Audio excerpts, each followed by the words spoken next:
Perkenalkan, nama saya Raka Yuzar Suputra, nomor absen 22, kelas 10, jurusan Teknik Kimia Industri B. Informasi palsu adalah sebuah informasi yang direkayasa. Informasi tersebut dibuat untuk menutupi informasi yang sebenarnya. Selain itu, informasi palsu juga merupakan upaya untuk memutarbalikkan fakta. Fakta tersebut akan diganti dengan informasi-informasi yang meyakinkan tetapi tidak dapat diverifikasi kebenarannya. Berikut adalah contoh informasi palsu. Informasi palsu berita tentang Ratna Sarumpait. Berita ini pernah viral pada tahun 2018. Berita ini masuk dalam peringkat pertama yang paling banyak dibicarakan oleh masyarakat. Hoak yang disampaikan dalam berita ini adalah penganiayaan Ratna Sarumpait. Berita ini menampilkan bukti sebuah foto yang memperlihatkan wajah Ratna Sarumpait seperti memar dan bengkak. Awalnya, hoaks ini atau informasi palsu ini disebarkan melalui Facebook yang diunggah pada 2 Oktober 2018. Setelah itu, berita ini juga sempat tersebar dengan cepat di Twitter. Bahkan beberapa tokoh politik juga menanggapi dan membenarkan adanya penganiayaan terhadap Ratna Sarumpait tanpa verifikasi kebenaran kasus tersebut. Lalu, setelah mendapat banyak perhatian dari masyarakat, polisi menyelidiki berita yang beredar tersebut. Setelah diselidiki, maka didapatkan hasil bahwa berita tersebut adalah berita bohong atau hoaks. Wajah bengkak yang terjadi pada Ratna Sarumpait merupakan efek dari operasi, bukan sebuah penganiayaan. Kriteria jenis ancaman tersebut merupakan penyandapan data diri. Solusinya, jangan sepenuhnya melampirkan data diri dalam sosial media. Informasi palsu kedua yaitu informasi palsu tentang berita telur plastik dan telur palsu. Pada awal tahun 2018, ramai berita mengenai telur plastik dan telur palsu yang beredar di pasar tradisional. Bahkan kabarnya telur-telur itu diproduksi dari Cina. Di dalam berita tersebut juga ditampilkan foto dan video sebagai bukti agar pembaca percaya dengan berita tersebut. Kabar ini membuat kerugian besar terhadap peternak ayam, petelur, dan juga penjual telur. Namun, setelah berita ini tersebar luas, Kementerian Pertanian dan Satgas Pangan Mabes Polri menyatakan bahwa berita yang beredar luas tersebut merupakan berita palsu atau hoaks. Kriteria jenis ancaman tersebut merupakan penipuan. Solusinya, jangan mudah percaya dengan berita yang baru beredar dan carilah sumber terpercaya untuk mengidentifikasi apakah berita itu benar atau tidak. Informasi palsu ketiga yaitu informasi palsu tentang berita jual beli untuk utang negara. Pada Oktober 2017, terdapat akun Facebook bernama Sandi Yah yang mengunggah tautan berita yang berisi pernyataan, jika rakyat mengizinkan daerah Bali, kita jual untuk bayar utang negara. Namun, tautan berita tersebut telah hilang dan tidak bisa dibuka.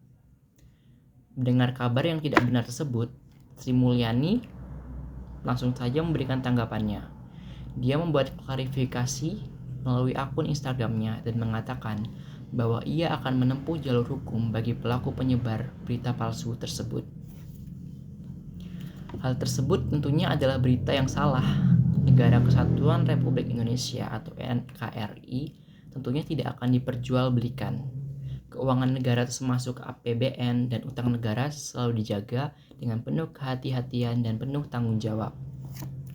Semua informasi mengenai keuangan negara dibahas secara terbuka serta disampaikan dengan transparan. Jika kamu ingin mengetahui, kamu bisa membuka situs web Kemenkeu. Kriteria jenis ancaman tersebut merupakan jenis ancaman yang dapat membahayakan pemerintahan negara. Dengan adanya kejadian seperti ini, masyarakat harus selalu berhati-hati dan cermat dalam membaca berita. Berita hoak yang tersebar dapat merugikan siapa saja yang dituju dari berita tersebut. Peredaran berita hoak ini sengaja dilakukan untuk menyerang pemerintah mengenai keuangan negara. Bahkan bisa juga menyerang Sri Mulyani, yaitu Menteri Keuangan Negara Republik Indonesia. Secara pribadi, pelaku penyebar hoak atas nama Sandi Ahe tentunya akan dihukum karena menyebarkan berita palsu. Informasi palsu berikutnya yaitu adalah informasi palsu tentang berita pesawat Citylink hilang kontak. Pada tahun 2018 sempat ada berita mengenai pesawat Citylink yang mengalami hilang kontak. Dalam berita dinyatakan bahwa pesawat KG-801 yang memiliki rute Semarang-Surabaya dikabarkan mengalami emergensi pada ketinggian 1000 ft. Tentunya kabar tersebut tidak benar. Lalu berita tersebut diklarifikasi oleh pihak maskapai dari Citylink, FP Corporate Security dan SKRPT Citylink Indonesia, Ranti Astari Rajman.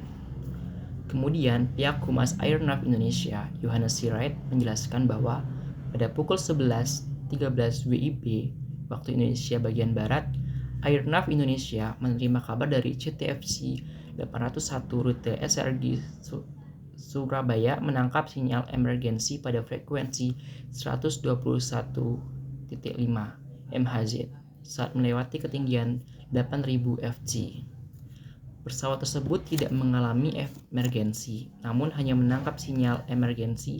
Setelah itu, sesuai dengan prosedur, pihak penerbangan melaporkannya kepada Airnav Indonesia dan disambungkan laporan tersebut kepada personel SAR Semarang. Kemudian pada pukul 11.18 waktu Indonesia bagian Barat, pilot Citylink 801 melaporkan bahwa setelah ketinggian 10.000 ft tidak ditemukan sinyal emergensi lagi. Informasi palsu berikutnya adalah informasi palsu tentang berita babi ngepet. Berita babi ngepet tersebar pada tahun 2021. Berita palsu ini berawal dari tersangka yang bernama Al menyebarkan isu berupa babi ngepet yang muncul di daerah Bedahan, Sawangan, Depok. Al mengaku bahwa rumor babi ngepet ini digunakan sebagai solusi untuk warga yang selalu mengeluh kehilangan uang dari 1 juta sampai 2 juta. Untuk mendukung berita tersebut agar semua warga percaya, ia merekayasa cerita bahwa terjadi penangkapan babi ngepet yang salah satunya caranya harus telanjang.